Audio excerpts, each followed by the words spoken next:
Hello everyone and welcome back to GameBrigade. Today we're going to be taking a preview look at Valkyrie, a Black Orchestra game from Tabletop Tycoon.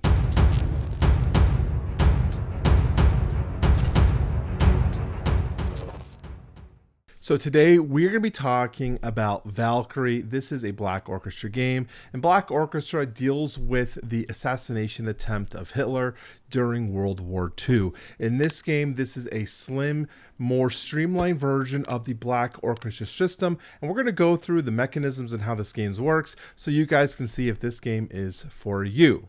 What was Operation Valkyrie? Well, back in World War II, the Nazi government had a contingency plan called Valkyrie that was used in case there was ever an uprising or a loss of governmental control, so that the military could eventually gain control of the government. That was originally designed for, if the foreign labor force had a revolt or the Allied bombing had caused enough destruction of the government, they had a contingency plan. Eventually, some military generals, high-ranking military generals who were disillusioned with the power of Hitler and what was happening to their country, decided to implement the plan themselves, eventually trying to assassinate Hitler in the Wolf's Den on July 20th, 1944. That plan ultimately failed.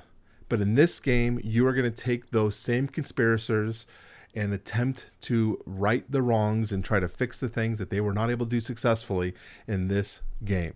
So how do we do that? How are we going to complete those goals? Well, let's find out and take a look at the board. Here you're going to see an overlay of 1944 Germany, as well as other Eastern European nations. You have Poland, Czechoslovakia, Germany, and these are all regions located throughout that you are going to be trying to use as locations for your assassination attempt. You are going to have the pick of one of these conspirators. Each one has a special ability that you can take advantage of, which will help you with your goal. Gameplay happens easily. It is a sequence of several checks that you will do. The first thing is interrogation. If you have Hitler or one of his head government leaders located at the same location as you, you'll be interrogated by the Gestapo. To do that, you will draw the top card of this deck and you'll read what the card says. Let's take a look at one of those cards now. So this one says, tell us what you know.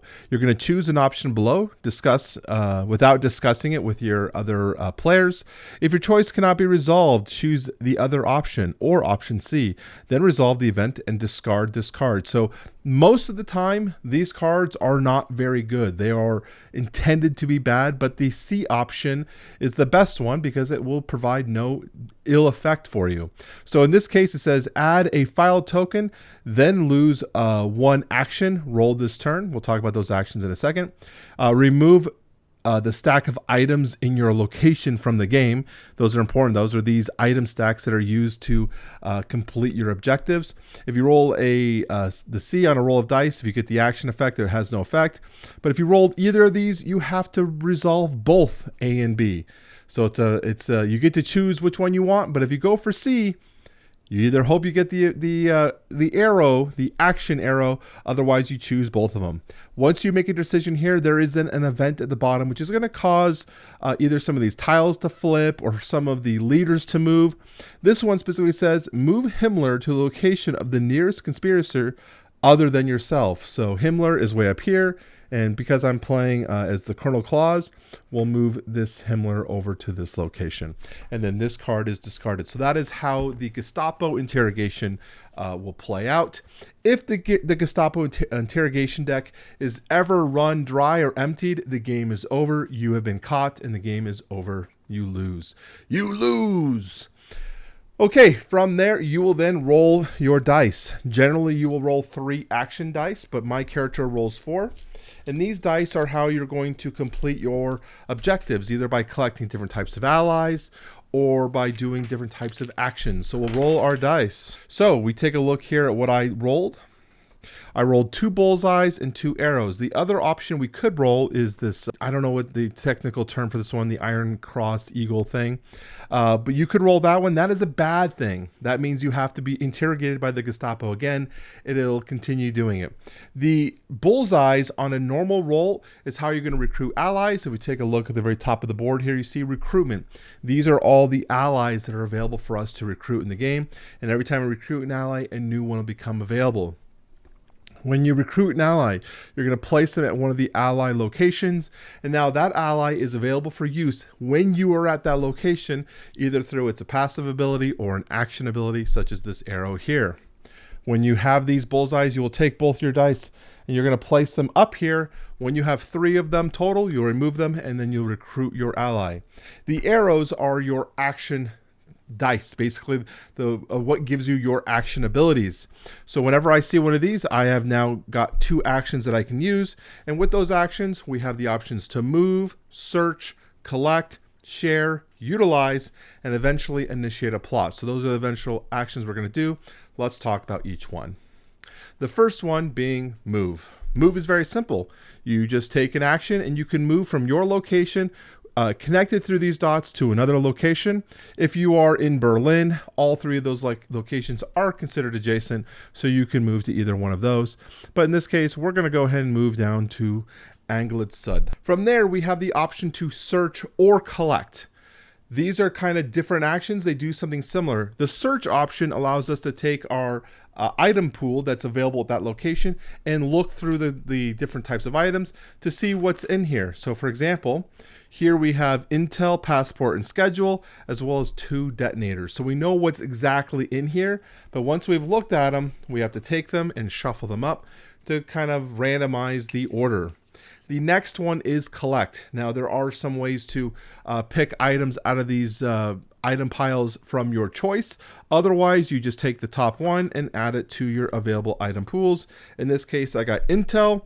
I cancel Hitler's movement. It's an instant response. Another option is share. If you are at another location where you are with another co-conspirator, you can share items from your pool by spending an action to give them one of your items. The other option is utilize. So again, if I had one of these allies at my location and I have an arrow and they have an arrow, I can use the arrow dice here, the action available, to utilize this ally's available action. This one says move a conspirator to an adjacent location. So I'm going to move him over to the theater. This could be helpful if there's either he has the plot plans to make the assassination attempt, or he has items that he wants to take advantage of there. It's kind of utilizing those kind of different kind of strategy options. The final thing is initiate the plot. It's the whole point of the game. You are going to try to assassinate Hitler in this situation. But there are a few things you need to be completed with your assassination attempt. First, you need to have some sort of disguise or some sort of ploy or some sort of way to initiate the plot. Those are in the form of these kind of things here, such as these orders. Provides access to the plot in Wolfschutz, which is down here where Goebbels is currently located. You must have an order or some sort of item to do the plot, and there is a corresponding image adjacent to each of the locations, which will correspond to the item here to match it. So you can see here with the Wolf Room, these are matching orders, so we can attempt the plot.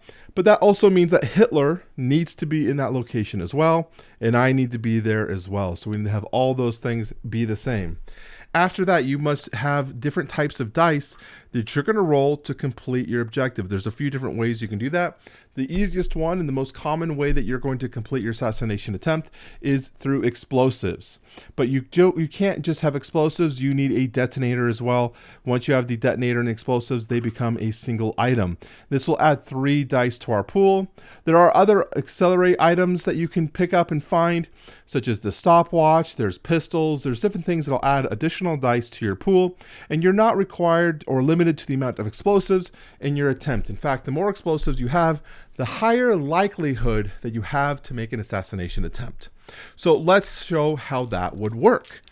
In this assassination attempt, we are going to collect only the dice that is available in the items that we're using, and we must also discard those items. So we're going to discard these 4 items. Is this even doable here? This is doable, but it's going to be very difficult, guys. So we have 4 dice that we're going to be adding to our pool. From there, we're going to roll these dice, and these dice are not re-rollable. Once we roll them, they are rolled. So roll our dice, and unfortunately, this is going to be a failure. But what you're looking for is all of the bullseye marks that are on there, and you're going to be corresponding them against the location's bullseye. So you need to either equal to or more than the available bullseyes. The problem is, though, even if I rolled, say, perfect amount like this, you have these other henchmen. You have Himmler and Goebbels still available. So for each one still on the table, we take their dice and we roll them, and they can go against our roll, reducing our total amount. So for each one of the bullseyes rolled or that Iron Eagle, we subtract 1 from our amount. So in this case, even though we rolled 3 in this hypothetical situation, we're taking 2 of them away because of Goebbels and Himmler, and we have failed this assassination attempt. And that means these items have been removed, and things are going to get a little bit more difficult for us. So that's some of the basic ways the game's played. Through that, there are other things happening. Down here, you have the Gestapo investigation track that you also have to keep in touch with. These are these interrogation kind of files. Once they reach a location here, so in this situation, we have a failed assassination attempt. It's actually going to fill all the way up and then lock, so we cannot remove any more of those. Based on the difficulty level you're playing, easy is all the way filled, standard is midway, or hard is the first section. You will lose the game immediately once you reach one of those 3 sectors, and you are able to play with the difficulty level based on how many rerolls and or how far in this track you want to go for your gameplay needs. There are other things that can occur with some of the events as well. All of these locations are double-sided, and once they get flipped because of some events or things happening, you will see that there are a little bit more difficult locations eventually for you to have to complete. So things are going to get harder as the game goes on. But that is a really rough overview of Valkyrie, the assassination attempt of Hitler in 1944. Do you think you could be successful? Do you think this is something that you could eventually defeat Hitler and change history? I would love to know what you guys think in the comment section down below. Leave a comment, let me know what you guys think, and I will talk to you very soon.